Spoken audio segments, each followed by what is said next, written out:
S conversion factor ஒரு யூனிட்ல இருந்து எப்படி இன்னொரு யூனிட்க்கு நம்ம கன்வெர்ட் பண்றது ஓகேவா ரொம்ப simple n1 u1 equal to n2 u2 கரெக்ட்டா இதுக்கு கிராஃப் ஞாபகம் இருக்கா இது பேசிக் நம்ம என்னன்னு சொல்லிக்கலாம் n into u is equal to constant கரெக்ட்டா இல்லனா n is inversely proportional to u unit சின்னதா இருந்தா நியூமெரிக்கல் வேல்யூ எப்படி இருக்கும்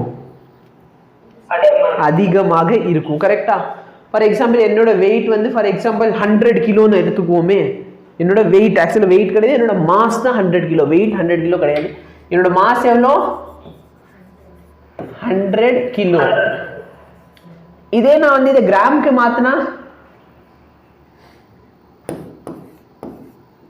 kilogram கிராம்க்கு மாத்துனா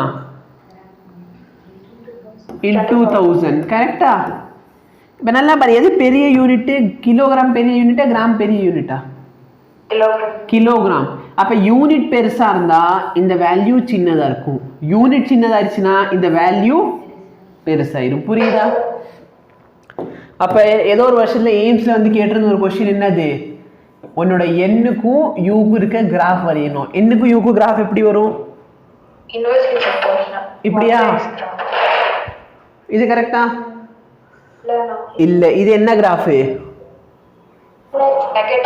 negative x so 1/x னா இப்படி இருக்கணும் கிராஃப் கரெக்ட்டா அதே வந்து சப்போஸ் u இந்த சைடு nu நான் u இன்கிரீஸ் பண்றப்ப nu எப்படி இருக்கும் கான்ஸ்டன்ட் இப்படி கிராஃப் போடலாமா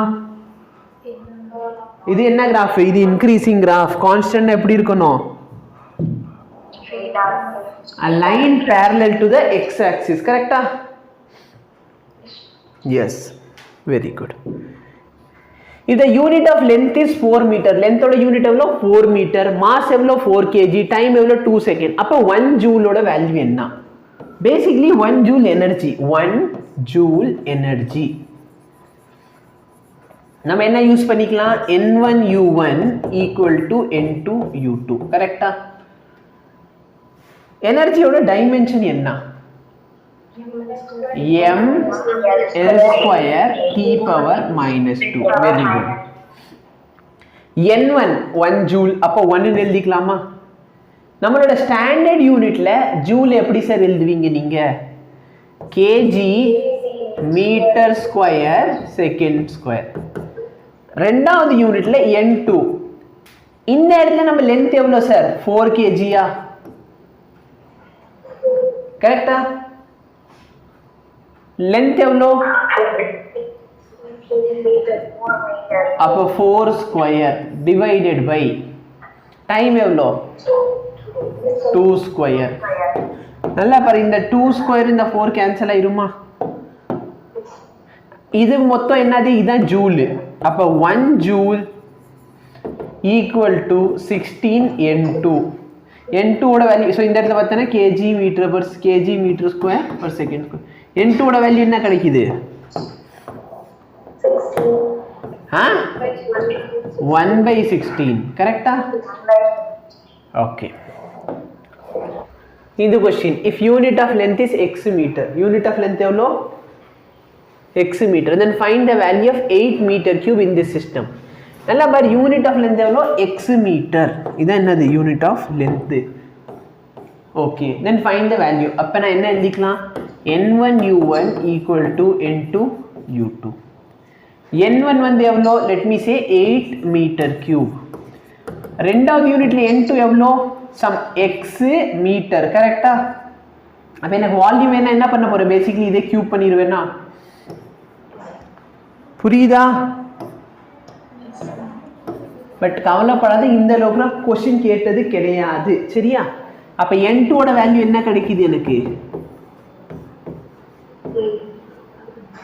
8/x³ இவ்வளவுதான் பாரு if unit of length and force length ஓட யூனிட் வந்து x மீட்டர் force ஓடது வந்து y நியூட்டன் அப்ப எனர்ஜி எப்படி சார் எழுதுவீங்க நீங்க அப்படினு சொல்லி கேக்குறாங்க எனர்ஜிக்கும் ஃபோர்ஸ்க்கும் டிஸ்பிளேஸ்மென்ட்க்கு ஏதாவது ஃபார்முலா இருக்கா என்ன ஃபார்முலா ஆக்சுவலி எனர்ஜி கிடையாது, work done is equal to force into displacement. கரெக்டா? ஸோ நம்ம லேட்டர் என்ன படிப்போம்னா இந்த ஒர்க்கை தான் நம்ம எனர்ஜி அப்படின்னு எழுதிக்கலாம். சரி, ஃபோர்ஸ் எவ்வளோ சார்? ஒய்யா. டிஸ்பிளேஸ்மெண்ட் எவ்வளோ? எக்ஸ். புரியுதா? அவ்வளோதான், ஆன்சர் முடிஞ்சு. In new system of unit mass becomes double. ஏதோ ஒரு புது சிஸ்டம் இருக்கு, அதில் மாஸ் என்ன ஆயிடுச்சு? டபுள் ஆயிடுச்சு. லென்த் என்ன ஆயிடுச்சு? பாதி. டைம் என்ன ஆயிடுச்சு? 3 மடங்கு ஆயிடுச்சு. அப்போ what will be the unit of force? See, basically force நம்ம எதில் மெஷர் பண்ணுவோம்? kg metre per second square. கரெக்டா? இதில் இந்த யூனிட்ல தானே மெஷர் பண்ணுவோம், ஈக்குவல் டு கிடையாது, இந்த யூனிட்ல மெஷர் பண்ணுவோம்னு சொல்ல வரேன். மாஸ் என்ன ஆயிடுச்சு? ஓகே. லென்த் என்ன ஆயிடுச்சு? ஹாஃப் ஆயிடுச்சு. ஹோல் டிவைட் பை டைம் என்ன ஆயிடுச்சு? அப்போ 3 ஸ்கொயர். இது கேன்சல் பண்ண மொத்த ஆன்சர் வந்து 1/9. புரியுதா? கன்வெர்ட், இது வந்து நீ கன்வெர்ட் பண்ண ட்ரை பண்ணு. சரியா? எல்லாத்தையும் நானே போட்டேன்னா கிளாஸ் வந்து 1 மணி நேரத்துக்குள்ள முடிஞ்சு போயிடும். இதை கன்வெர்ட் பண்ண ட்ரை. அதான் 3 இன்டூ டைம்ல. அப்போ முன்னாடி வந்து என்ன இருந்துச்சு? Sum 3 seconds. இப்போ 3 இன்டூ செகண்ட்ஸ். அதானே? சரி, முன்னாடி டைம் டீனா இப்போ 3 இன்டூ டி. அப்போ நம்ம வேல்யூ பார்க்குறப்ப முன்னாடி இருந்த ஃபோர்ஸோட 1/9 டைம்ஸ் கம்மியாக இருக்கும். கரெக்டா?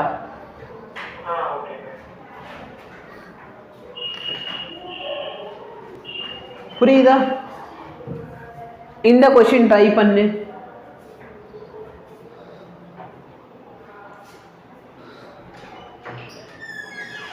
உள்ளோடு கலர் போட்டு அப்படி போட்டாது. சரி, எத்தனை பேருக்கு இது சால்வ் பண்ண தெரியுது? தெரியாதவங்க கவலைப்படாத, நல்லா பாரு. n1u1 equal to n2u2. n1 54 என்ன யூனிட்ல கொடுத்துருக்கான்? Kilometre per hour. n2 தெரியாது, என்ன யூனிட்ல வேணும்? இப்போ இந்த கிலோமீட்டர் பர் ஹவரை மீட்டர் பர் செகண்டுக்கு மாற்றணும். அப்போ 54 கிலோமீட்டர் எப்படி மீட்டருக்கு மாற்றுவீங்க? டைரெக்டாக வேணா. இப்போ நம்ம பேசிக்ல இருந்து வருவோமே 5/18 வந்து கரெக்டான வேல்யூ தான். பட் எப்படி வந்துச்சு? இந்த இடத்துல இன்டூ 1000. ஹவர் அண்ட் மினிட்ஸ்க்கு மாத்திரம் எவ்வளோ? 1 ஹவர் எவ்வளோ மினிட்ஸு? 60 மினிட்ஸ். 1 மினிட்னா எவ்வளோ செகண்ட்ஸு? 60 செகண்ட்ஸ். ஆக்சுவலாக இந்த வேல்யூ இருக்கு பார்த்தியா? இந்த வேல்யூ சிம்பிளிஃபை பண்ணி தான் நம்ம என்னன்னு எழுதிக்கிட்டு இருக்கோம்? 5/18 எழுதிக்கிட்டு இருக்கோம். புரியுதா? இப்போ இதுல இருந்து நம்ம சிம்பிளிஃபை பண்ண போறோம். சரி, எங்கே வரும்? இது 1 இல்லை, இது 2 0, இந்த 2 0 கேன்சல். இந்த இடத்துல 5 டைம்ஸ், இந்த டைம் 3. அப்போ 54 இன்டூ 5 15 ஏன் வருது? 18. புரியுதா? இதுதான் நம்ம ஷார்ட்கட் மாதிரி சொல்லி மனப்பாடம் பண்ணி வச்சிருக்கோம். Kilometre per hour metre per second பார்த்தோம்னா 5/18. ஆக்சுவலி எப்படி வந்துச்சுன்னு புரியுதா? எஸ். இப்போ இதுதான் என்னோட n2. அப்போ n2ஓட வேல்யூ என்ன? 1 times 3 times. So 3 5s are 15. So 15. இதுதான் என்னோட n2. n2 எது பக்கத்தில் இருக்குது? Metre per second. அப்போ n2 வந்து 15 மீட்டர் பர் செகண்ட். புரியுதா? எஸ். இப்போ கொஸ்டின் பாரு, எவ்வளோ சிம்பிளான question. Acceleration due to gravity is 9.8 meter per second square. Give its value in centimeter per second square. Acceleration due to gravity 9.8 meter per second square equal to எதில் கேட்குறாங்க? Centimetre per second square. கரெக்டா? மீட்டரை சென்டிமீட்டரை மாற்றணும். அப்போ 9.8 metre சென்டிமீட்டரை மாற்ற என்ன பண்ணுவேன்? is equal to n2 centimeter per second square. இப்போ சிம்பிளிஃபை பண்ண என்ன கிடைக்குது? 980 சென்டிமீட்டர் per second square. கரெக்டா? புரியுதா? எஸ். இந்த கொஸ்டின் நம்ம ஆல்ரெடி சால்வ் பண்ணியிருக்கோம், இருந்தாலும் இப்பயும் சால்வ் பண்ணுங்க. ஆல்ரெடி சால்வ் பண்ணியிருக்கோமா? எஸ். இப்போ சால்வ் பண்ணது convert 1 newton into dyne. Newton எதுக்கு மாற்றணும்? டயனுக்கு மாற்றணும். ஓகேவா? இது கீழே என்ன? இது பள்ளியே உயிரோடு இருக்கா இல்லை செத்துருச்சா? உயிரோடு தான் இருக்குது. அப்போ போக வேண்டியதானே, ஏன் இங்கே நிற்கிது? ஓகே, ஃபோர்ஸோட யூனிட் என்ன? Kg metre per second square. அப்போ 1 நியூட்டன் இருக்கு. இது நம்ம சிஜிஎஸ் யூனிட், அதுதான் டயன். அப்போ கிலோகிராம சிஜிஎஸ்ல எதில் மெஷர் பண்ணுவீங்க? Gram centimetre per second square.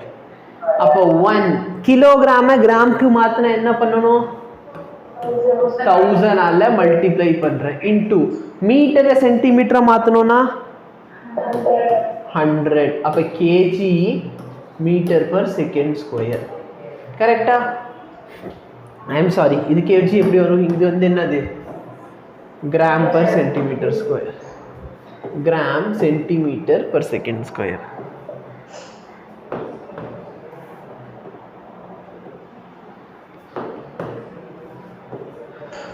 Is equal to இந்த இடத்துல வந்து இதான் நம்மளுக்கு தெரியாது, இதுதான் என்னோட n2 gram centimetre per second square.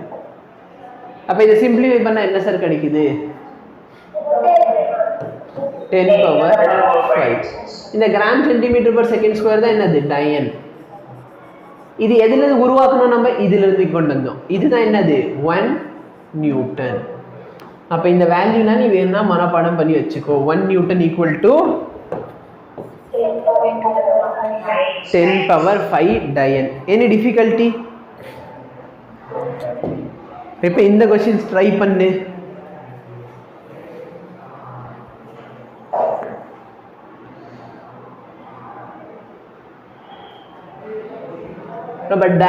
CGS யூனிட்ல ஒண்ணுமே கிடையாது. நியூட்டனை வந்து டயனுக்கு மாத்து, மீட்டர் வந்து சென்டிமீட்டருக்கு மாத்து, கிலோகிராம் வந்து கிராமுக்கு மாத்து, அவ்வளவுதான்.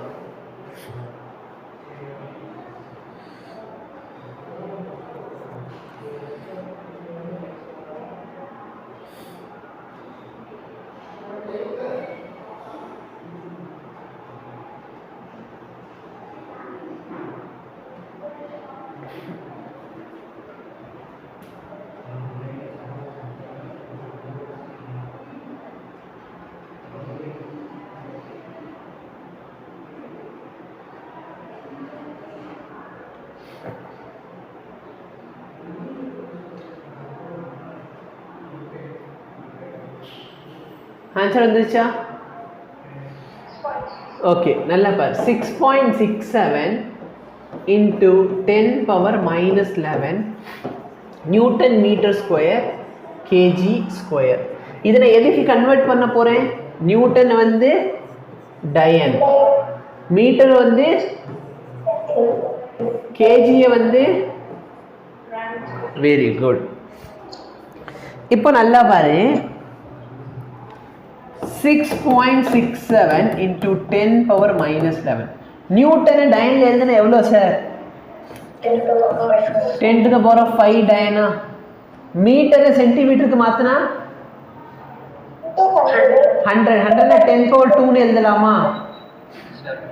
அப்ப இங்க மீட்டர் ஸ்கொயர் இருக்கு. அப்ப 10 power 2 ஓட ஸ்கொயர் கரெக்ட்டா? கிலோகிராம் கிராமுக்கு மாத்தினா 1000 10 power 3 னு எழுதலாம். அப்ப இங்க ஸ்கொயர் இருக்கிறதுனால 10 to the power of 6. இது ரெண்டையும் சிம்பிளிஃபை பண்ண 10 power 1 இருக்கும். இதை மேலே கொண்டு வந்தா 10 power minus 1. அப்ப 10 power 3 மொத்தத்துக்கு 9ல இருந்து 6 போயிடுச்சு 10 power 3. அப்ப 6.67 into 10 power minus 11 into 10 power plus 3.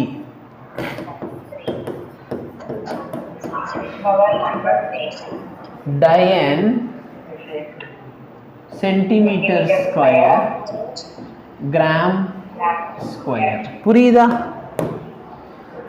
ஏதோ ஒரு சின்ன டிஃபிகல்ட்டி இருந்தாலும் கேட்டுக்கோ, சரியா? எந்த இடத்துல சின்ன டிஃபிகல்ட் இருந்தாலும் கேட்டுக்கோங்க, சரியா?